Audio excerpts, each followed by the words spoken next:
और हम डोमिसाइल को लागू करवा के रहेंगे, अन्यथा बिहार बंद करेंगे। स्थिति बिहार की दुनिया में सबसे ज़्यादा गरीब प्रदेश है और जिस तरीके से अहंकार एक आदमी का सिर चढ़ के किसी भी बौद्धिक और टीचर के लिए वो सही नहीं है। ये दोनों पार्टी के जो तरीके हैं, ये अहंकार है। कांग्रेस को आगे रखिए, उनको बड़े भाई की भूमिका में रहने दीजिए, उनके नेतृत्व में चुनाव लड़िए। कल किसको मुख्यमंत्री बनाना है आप लोग तय कर लीजिएगा, लेकिन बिहार बदलाव चाहता है। अभी आप एक रास्ता दीजिए, धृतराष्ट्र नहीं बनिए। नमस्कार, आप देख रहे हैं लाइव सिटीज। मैं हूं आपके साथ सौरभ राज।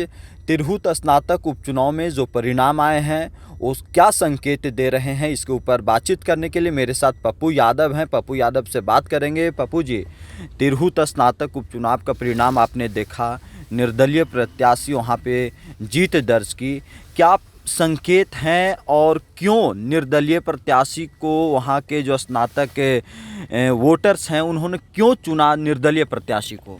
देखिए, एक बात समझिए जी, लंबे समय से 30-40 सालों से जो लोगों में आक्रोश है, गुस्सा है, 30-40 वर्षों से। अब देखिए 30-40 सालों से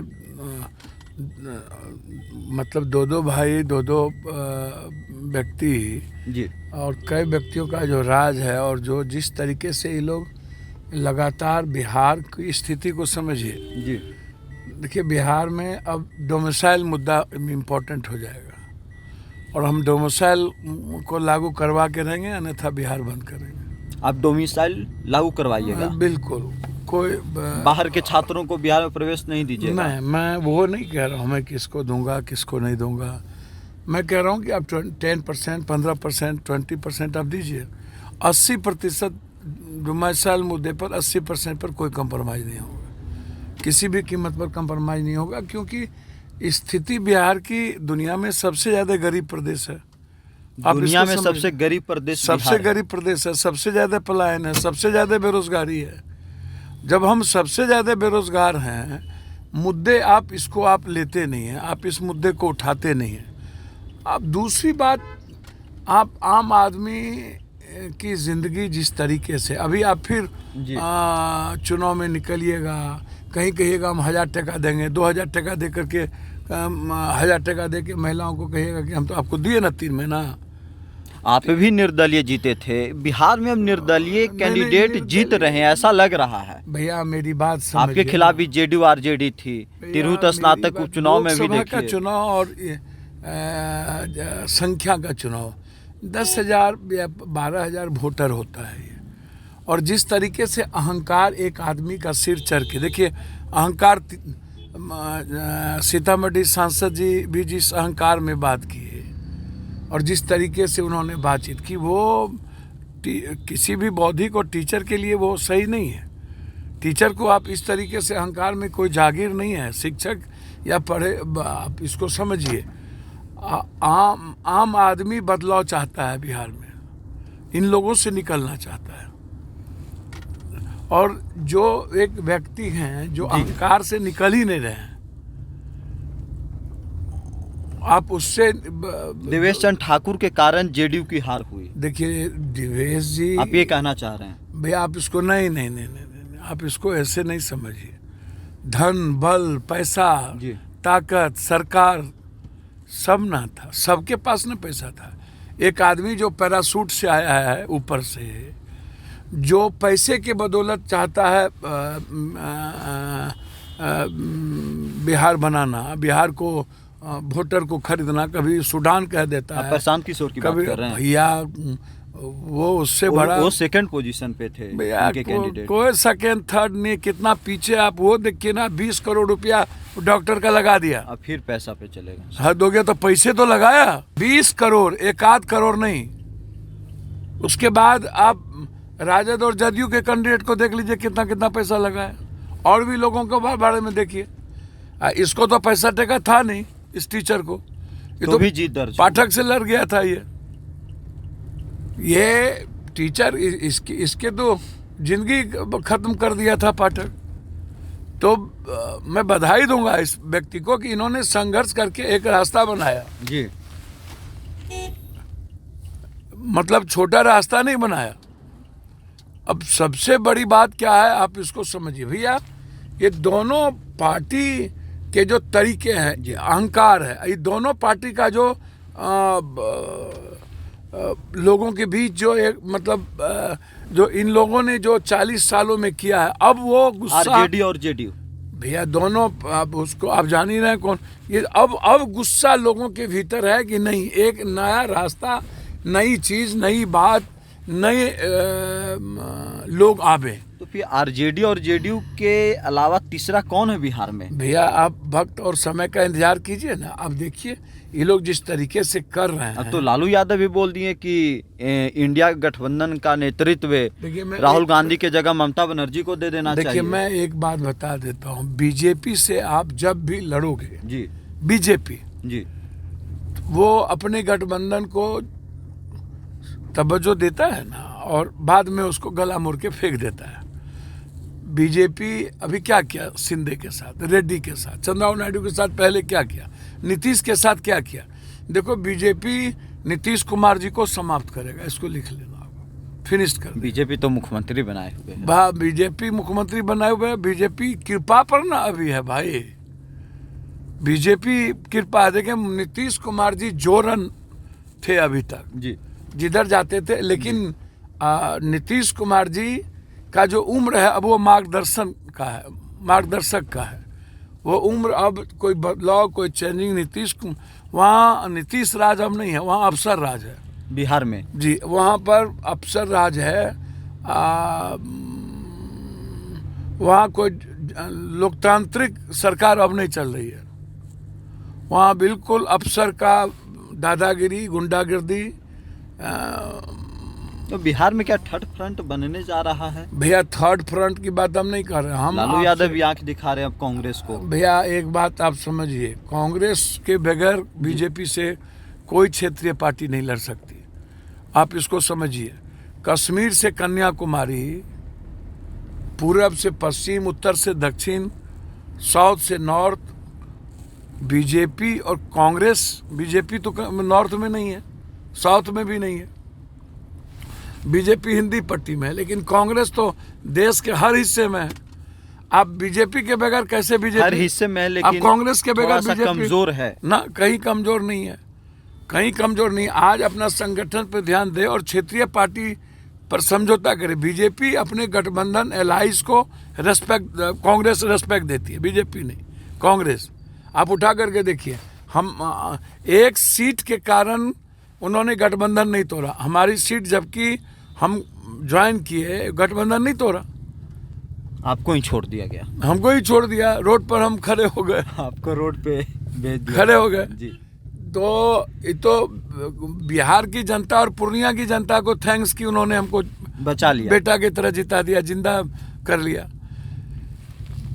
कोई भी पार्टी पप्पू यादव को जिंदा होते नहीं देखना चाहेगी, आप इसको समझिए। कांग्रेस के अलावा सबको पता है कि यह व्यक्ति जितना 40 सालों में इन लोगों ने लूटा है, हम सबका कब्र ढूंढेंगे, सबको। कोई जितना घर नहीं, किसी को नहीं। मैं आपको दिल से कहता हूं, जिस दिन बिहार की जनता, अब सब कहती है भ्रष्टाचार खत्म नहीं होगा, हम कहते हैं 3 महीने के अंदर 1 रुपया किसी को नहीं लगेगा, 1 रुपया भ्रष्टाचार मिट सर, 1 रुपया किसी को नहीं लगेगा।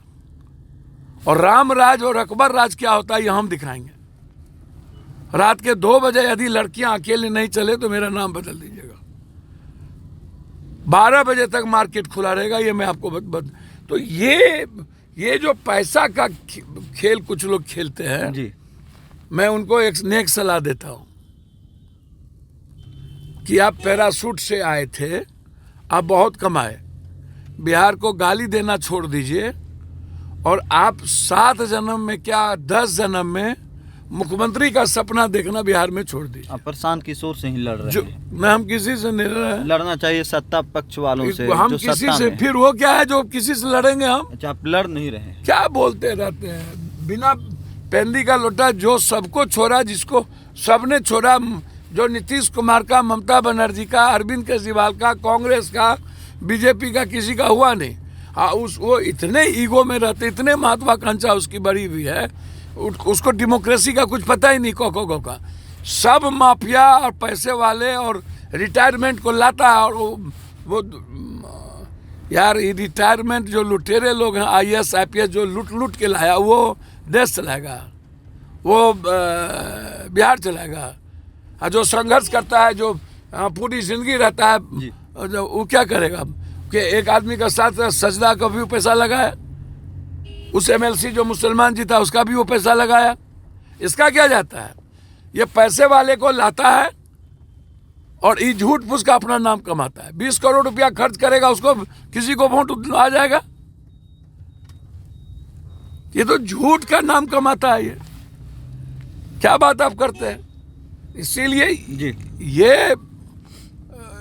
ये राजनीति में ऐसे लोगों का प्रवेश डेमोक्रेसी के लिए, लोकतांत्रिक व्यवस्था के लिए सही नहीं है। ऐसे लोगों को बिहार की जनता ने पहचान ली, रोक दिया, ये ज्यादा अच्छा है।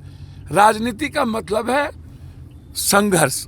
आप संघर्ष कर रहे हैं, सामाजिक न्याय, सबको ले चलने वाला। ये तो वो विधानसभा में कौन जात का वोट है? जब तुम जाते मुसलमान या वो एक तो ब्राह्मण अब भूमिहार राजपूत का वोटे नहीं दिला पाओगे, तुम्हारी औकातें नहीं है, हैसियतें नहीं है। इस जन्म में क्या 7 जन्म में नहीं दिला सकते हो? तो इसीलिए भैया ऐसे लोगों से संघर्ष करने वाले और जो लोकतांत्रिक मूल्यों के लिए जीने वाले नेता हैं, उस पर वैसे लोगों आने वाले समय में पैराशूट से लोग आने लगेंगे। और ये दोनों आदमी ने जिस तरीके से लगातार बिहार की जनता जो उम्मीद करती थी उस पर खरे नहीं उतरे, तो आज लगातार आप उठा करके देखो, अहंकार की हार हुई है। आजादी के बाद मेहनत करने वालों, आजादी के बाद करने वालों की जीत हुई है। संघर्ष करने वालों की आजादी के बाद, आजादी के बाद रामगढ़ में 3रे स्थान पर राजद कभी आया था? जब से राजद बना, जद बना 3रे नंबर पे, 1300 से बसपा पहाड़ी। क्या संदेश है? 28,000 से हारे हैं बेलागंज। क्या संदेश है? बिहार की जनता चिराग जी और मांझी के बीच अच्छे रिश्ते नहीं होने के बावजूद भी मांझी जी चुनाव जीत गए। क्या संदेश है? आप बताओ ना। आपको क्या लग रहा है कि हुलास पांडे जी को लोगों ने मन से वोट दे दिया?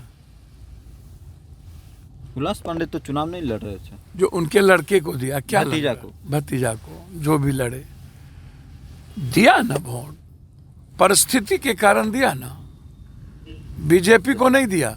आप समझो, ये बीजेपी और जदयू ही नहीं समझे कि हम जीते हैं। वहां यादवों ने एक आतंक से निकल के लगा कि बड़का हम कौन है उसको दे दिया। आप इसको समझिए। 5,000 यादव के वोट आप नहीं ले पाए, जगदानंद सिंह जी को नहीं दिला पाए। काहे भाई? और जरूरी नहीं था कि जगदानंद सिंह के लड़के वहां से चुनाव लड़ते, किसी और को देना चाहिए था। आप वो भी नहीं किए। तो आप एक ही जगह बांध के रहिएगा।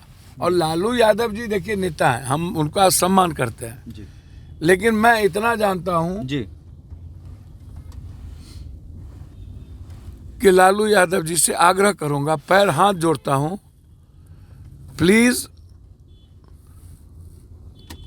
आप जिसको मुख्यमंत्री बनाना हो बनाइएगा, लेकिन आप आगे, हमारा नेक सलाह है जी कि कांग्रेस को आगे रखिए, उनको बड़े भाई की भूमिका में रहने दीजिए, उनके नेतृत्व में चुनाव लड़िए। कल किसको मुख्यमंत्री बनाना है आप लोग तय कर लीजिएगा, लेकिन बिहार बदलाव चाहता है। अभी आप एक रास्ता दीजिए, धृतराष्ट्र नहीं बनिए। हम आग्रह करेंगे, धृतराष्ट्र नहीं बनिए। लालू जी से जी आग्रह करेंगे, आपसे बहुत उम्मीद है, प्लीज धृतराष्ट्र नहीं बनिए। चलिए, शुक्रिया सर, थैंक यू। ये मेरा आग्रह है जी। और कांग्रेस ने लालू जी आपको बुरे समय में, सोनिया गांधी आपको बचाई है, आपकी मदद की है। ममता दीदी अच्छे लीडर हैं, उनका आप सम्मान कीजिए, उनके नेतृत्व में चले। किसी के नेतृत्व में उद्धव जी भी हैं, अखिलेश जी भी हैं, ममता दीदी के नेतृत्व में चले, अच्छी बात है, हमको कोई दिक्कत नहीं है। कांग्रेस कि बगैर ममता दीदी हो या कोई हो, देश की जब लीडरशिप और बीजेपी को चैलेंज करने की बात आएगी तो आपको प्राथमिकता और महत्व कांग्रेस को देना ही होगा हर कीमत पर। और लालू जी, मैं याद दिलाता हूं कि सोनिया जी ने आपका बहुत सम्मान किया, आप भी सोनिया जी के लिए कभी बोले थे। आज भी इस देश का नेतृत्व की ताकत कांग्रेस को ही है। कांग्रेस ही बड़ा दिल दिखाए, बड़प्पन दिखाए तो वही तभी ममता दीदी आप किसी की बात कर सकते हैं। कांग्रेस को गाली दे करके आप बीजेपी से नहीं लड़ सकते। चलिए, शुक्रिया, थैंक यू हमारे साथ धन्यवाद। बात करने के लिए सर।